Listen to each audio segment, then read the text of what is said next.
If you had asked me a year ago, I would have told you that my future mother-in-law, Carol, and I got along fine. Not best friends, shopping together on weekends fine, but respectful fine, the kind of fine where you smile, nod, and keep your real opinions to yourself to avoid drama. It worked. Until the wedding planning started. It's funny how weddings have a way of pulling masks off people. The second my fiancé, Adam, slid that engagement ring onto my finger, Carol's attitude started to shift. Subtle at first, little digs about the colors I picked, comments about the venue, questions phrased like concerns. Are you sure you want that kind of dress? You know, our family usually does things a little more formal. It's your big day, but maybe you should think about what would make everyone comfortable. At first I brushed it off. She was just excited, nervous, emotional.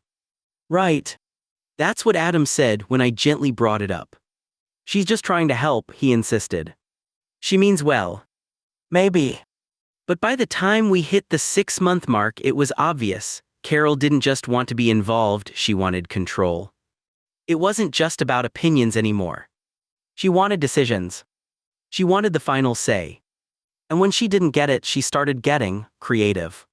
She'd forget to pass along information to other family members, making it seem like I was excluding them. She'd volunteer to handle something important, then misunderstand and do it her own way, forcing me to scramble to fix it. She even tried to convince Adam that my seating chart choices would cause tension, and that maybe we should just let her organize it to be safe. It was exhausting. But the real kicker came when we started planning the wedding dinner. Adam and I had decided we wanted a relaxed, cozy vibe for the dinner after the ceremony, close friends, family, good food, heartfelt speeches. Nothing over the top. No fancy sit-down 5-course ordeal. Just laughter, love, and comfort food.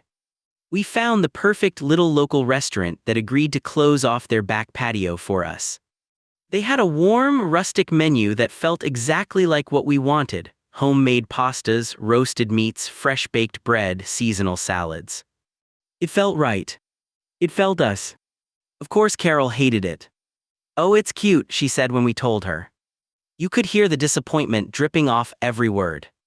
She pushed for a stuffy country club dinner instead, white tablecloths, tiny portions of things nobody could pronounce, a guest list padded with her friends we barely knew.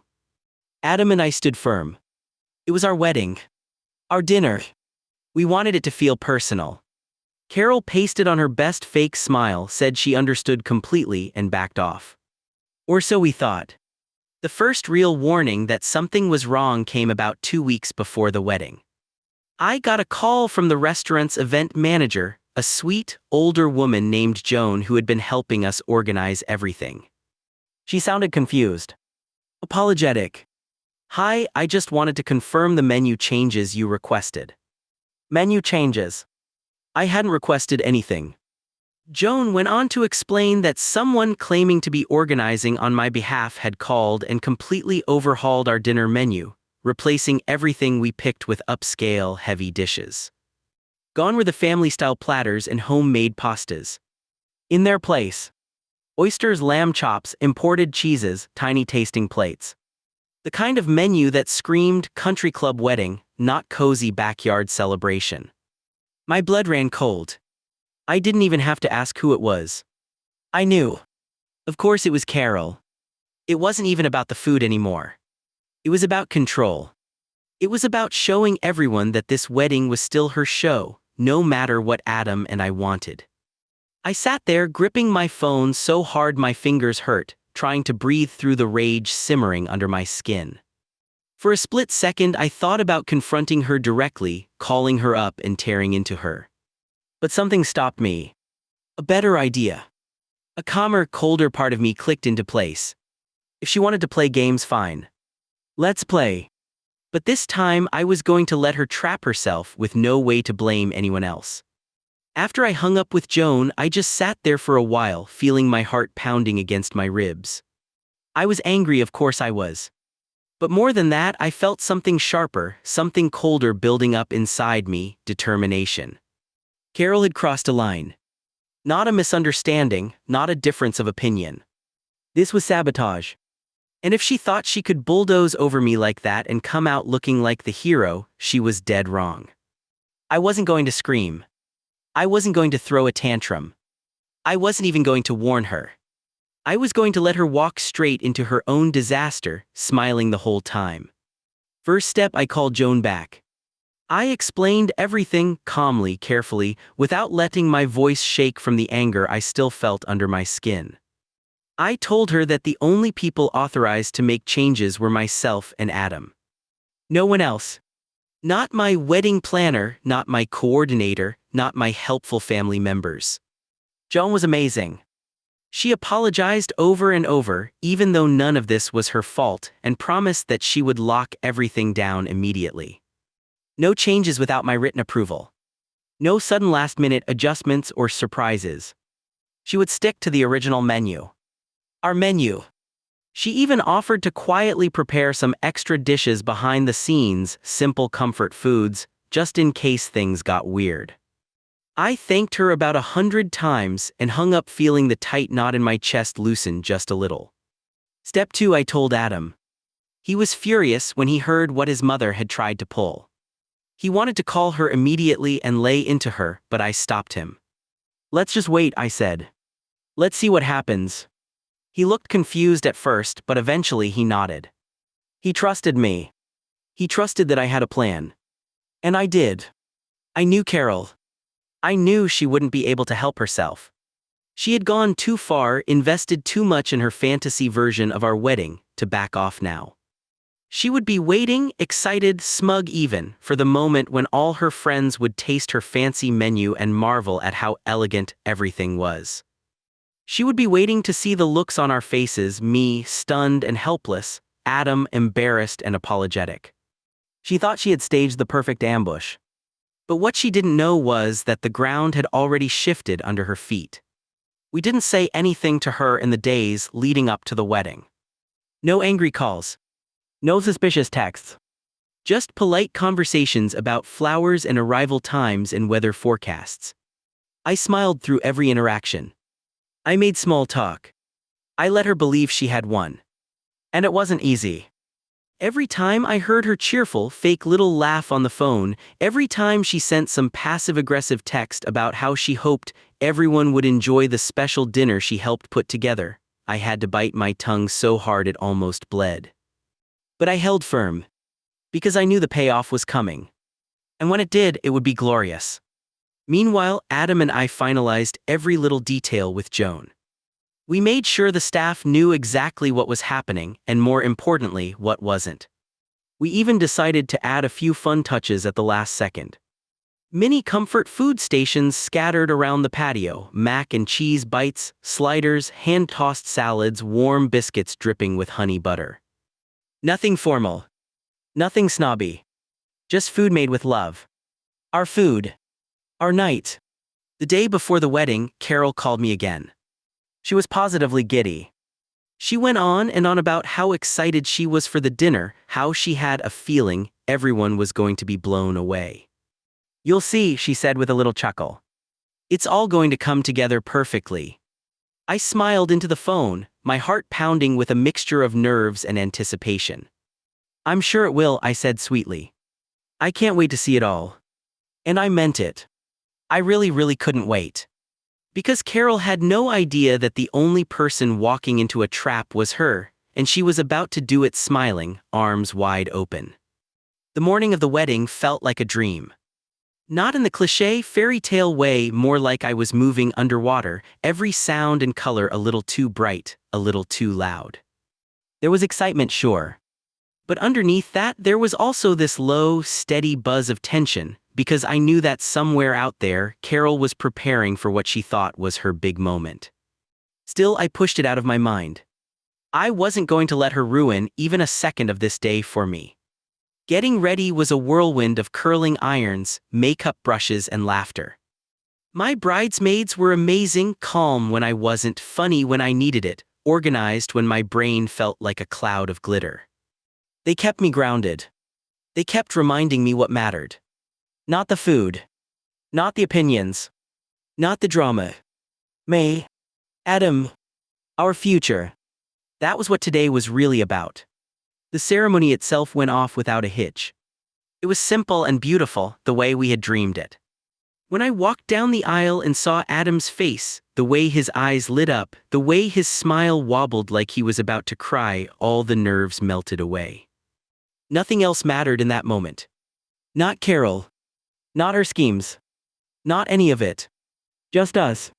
Choosing each other. Forever. We said our vows. We kissed. Our friends and family erupted into cheers.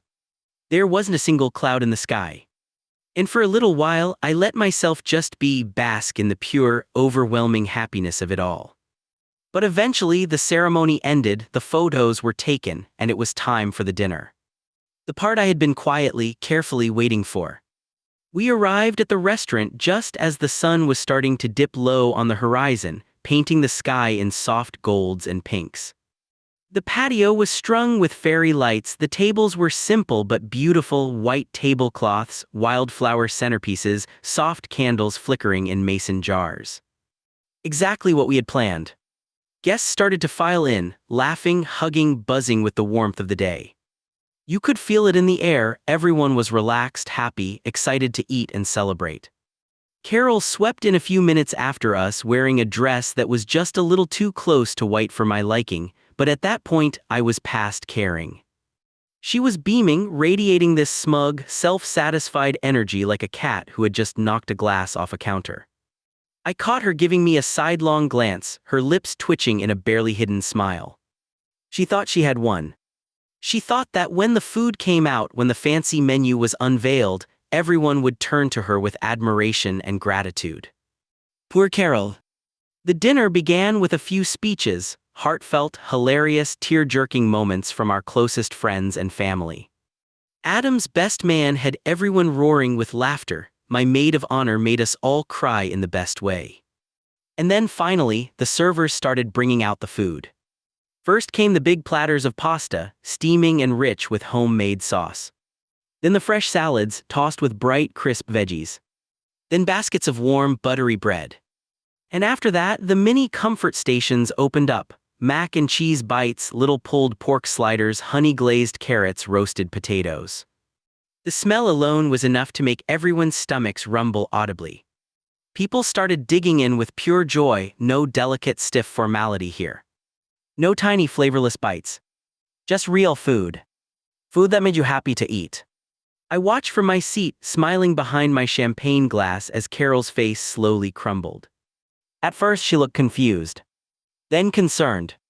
Then outright panicked. I saw her whispering frantically to one of the servers, her perfectly manicured hands fluttering in the air.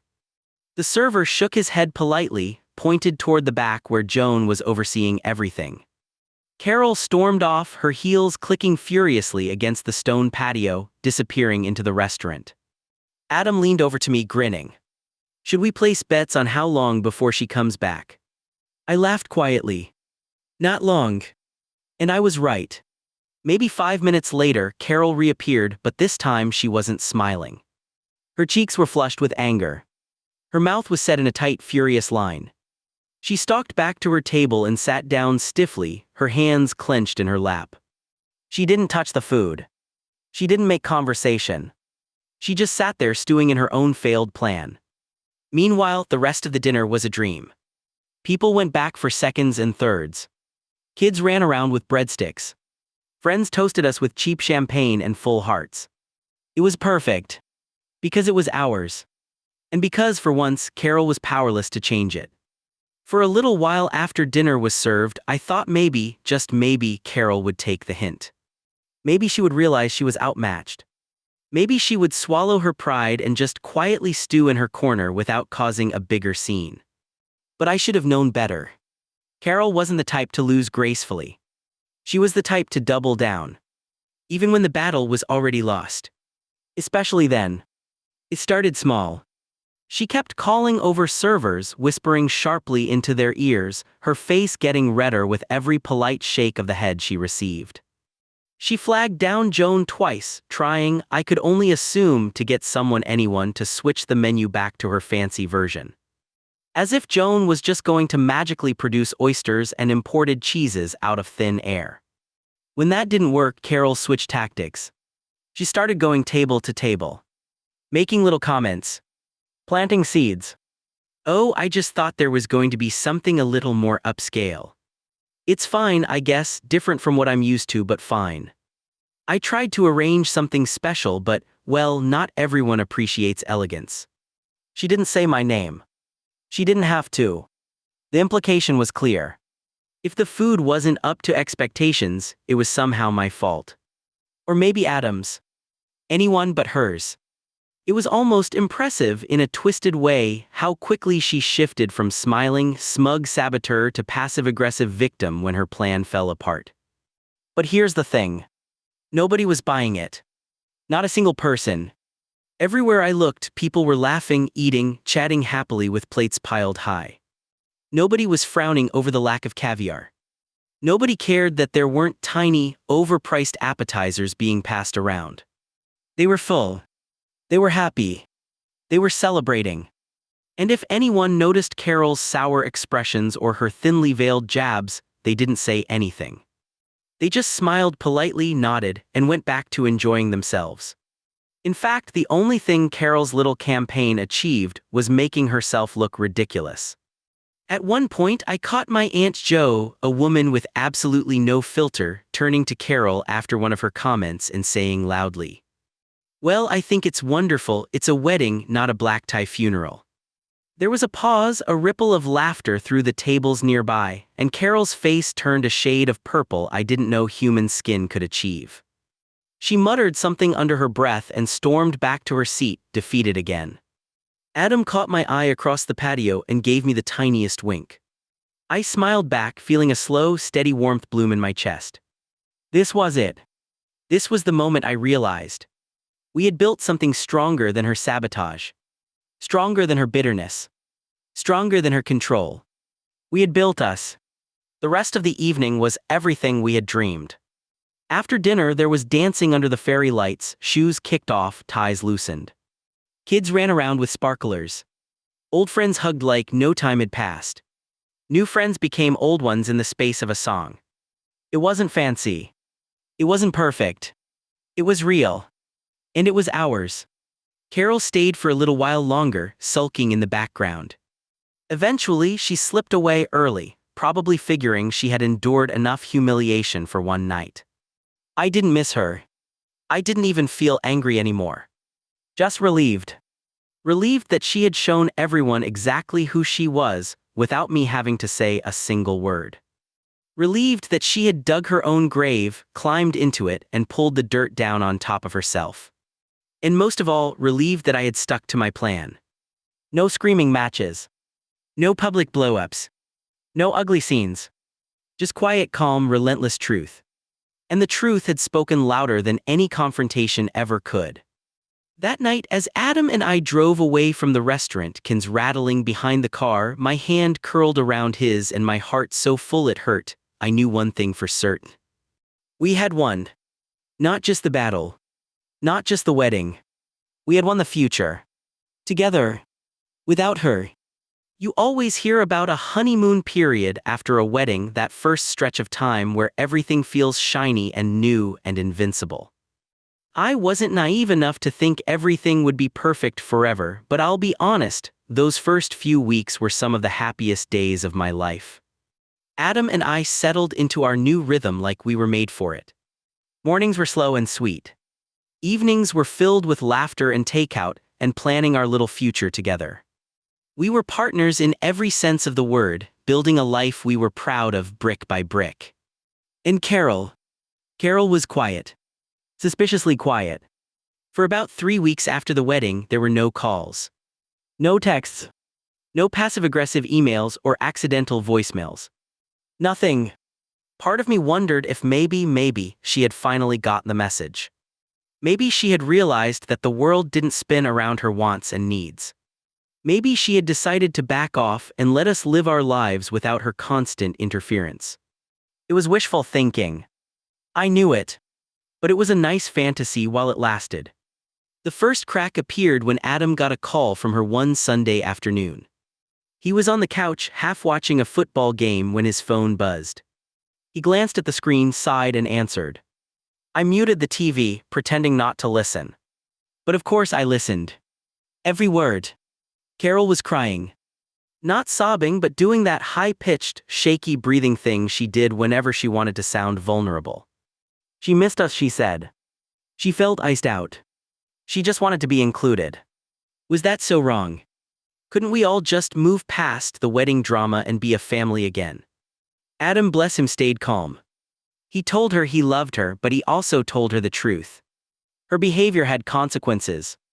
She had tried to sabotage our wedding dinner, an event that was supposed to be about celebrating love and family, and that wasn't something we could just pretend hadn't happened. There were boundaries now. Clear ones. I could tell she didn't take it well. Even from across the room, I could hear the sharp, wounded edge creeping into her voice. The gaslighting beginning. I was only trying to help. I didn't know you'd be so sensitive. I just wanted everything to be perfect. But Adam didn't budge. He stayed firm, kind, but immovable, like a wall she couldn't climb. And eventually she gave up, at least for that day. When he hung up, he leaned back against the couch, letting out a long breath like he had just run a marathon. I didn't say anything at first. I just reached over and took his hand. Squeezed it. He squeezed back. That was enough. We were on the same team. Always. The weeks that followed were a mixed bag. Carol would pop up here and there, awkward invitations to brunch, texts about family dinners she wanted us to attend. It was clear she was trying to claw her way back in. Trying to paint herself as the loving, misunderstood mother just longing for connection. But every interaction had an undercurrent. A tightness. A sense that we were being watched, judged, measured. Waiting for us to slip up so she could pounce. Waiting for us to prove her narrative right, that we were the bad guys shutting her out. We didn't give her the satisfaction. We set boundaries and stuck to them. Short visits. Polite but firm conversations. Clear limits. No revisiting the wedding. No rehashing the dinner. If she tried to bring it up, Adam would shut it down immediately. If she tried to stir the pot, I would politely excuse myself. It drove her crazy. You could see it in the way her smiles got tighter, her texts got more dramatic, her invitations got more desperate. But we didn't bend. Not this time. And slowly, painfully, Carol started to realize. The power she once had over us, the ability to guilt us, control us, manipulate us, was gone. And it wasn't coming back. She had burned that bridge with her own 2 hands. All we did was step back and let it fall. The satisfaction of it wasn't loud or flashy. It wasn't some triumphant victory parade. It was quiet. Steady. Solid. It was peace. And it tasted better than any fancy wedding dinner she could have ever dreamed of. It's funny, when you stop feeding a fire, it doesn't explode. It just sputters out. Slowly, awkwardly, almost pitifully. That's exactly what happened with Carol. The more Adam and I focused on our life, really focused on living instead of reacting, the less she mattered. Not out of spite. Not out of hatred. Just reality. We were busy. Building a marriage. Building a home. Building a future. We weren't cutting her out with a dramatic speech. We weren't sitting around stewing in resentment. We just quietly stopped letting her occupy so much space in our heads. It started with little things. Choosing not to answer every text the second it buzzed. Turning down invitations that didn't feel genuine. Saying no, thank you, without guilt when she tried to rope us into awkward family gatherings designed to save face. At first it felt strange. Like we were breaking some unspoken rule we had lived by for so long, the rule that said we owed her something just because of who she was. But over time, it started to feel normal. Healthy. Right. Our energy wasn't being drained by endless drama anymore. It was being poured into better things. Lazy Sunday mornings curled up with coffee and books. Late-night drives with the windows down and no destination. Dreaming about vacations we wanted to take. Cooking meals together in our tiny kitchen, laughing when we burned the garlic bread. Real life. Good life. Our life. And you know what's wild? Once we stopped tiptoeing around her moods and expectations, we had so much more room to just be. To be happy. To be messy. To be real. The anxiety that used to twist my stomach every time I saw her name pop up on my phone. Gone. The second guessing myself about every decision, worrying if it would upset her. Gone. The constant, exhausting effort to be good enough in her eyes. Gone. She didn't get a say anymore. Not in our choices. Not in our happiness. Not in who we were becoming. And here's the thing. She noticed. Of course she did. There were a few attempts to drag us back into the old dance, guilt trips, sudden emergencies that somehow only we could fix, concerns about family dynamics that sounded suspiciously like thinly veiled power plays. But each time we held the line. Kind but firm. Respectful but unshakable. And slowly she stopped trying so hard. Because she could feel it, that invisible wall between us. Not a wall of anger. Not a wall of revenge. Just a wall of peace. A boundary made of stone and self-respect. A wall she had built herself brick by brick every time she chose control over kindness. And we had simply decided not to tear it down for her. There was a quiet sadness in it sometimes. A mourning for what could have been if she had chosen to love instead of dominate, to celebrate instead of compete. But there was also relief. Deep cleansing relief. Because we weren't trapped anymore. We weren't playing by her rules anymore. We had chosen a different game entirely, one where love wasn't about strings or sacrifices but about freedom and respect. And that choice, it made all the difference. Some wounds heal cleanly. Some leave scars. This one left a scar. But it was a scar I wore proudly, a reminder of the battle I fought for my happiness and won. A reminder that sometimes the bravest thing you can do isn't fighting harder to be accepted. It's walking away from the people who only ever wanted to change you. And never ever looking back. It's strange how life can feel so overwhelming when you're standing in the middle of the storm. How every choice, every moment feels impossibly heavy. But when you look back, you see it clearly for what it was. Necessary. Standing here now, a year after the wedding, I can say it without hesitation. All of it, every painful, awkward, messy part of it, it was worth it. Because if it hadn't happened the way it did, if Carol hadn't tried to sabotage our wedding dinner, if she hadn't shown me exactly who she really was, I might have spent years, maybe even a lifetime, doubting myself. Trying to twist myself into someone more acceptable. More gracious. More eager to please. I might have kept shrinking. Kept folding. Kept handing over pieces of myself just to keep the peace. But instead I learned. I learned that peace bought at the cost of your own dignity isn't really peace at all. It's just silence. It's just survival. And I wanted more than survival. I wanted life. Real, messy, beautiful life, the kind that fills you up, not drains you dry. The kind I now live every day with Adam. We still talk about the wedding sometimes, not the drama but the good parts. The way the fairy lights looked against the night sky. The way the food tasted like home and happiness. The way we danced barefoot on the patio under the stars, laughing like little kids. The way our friends and family, the ones who truly loved us, showed up with open hearts and open arms. Those are the things we remember. Not the tension. Not the drama. Not the sabotage. Carol faded into the background of our story.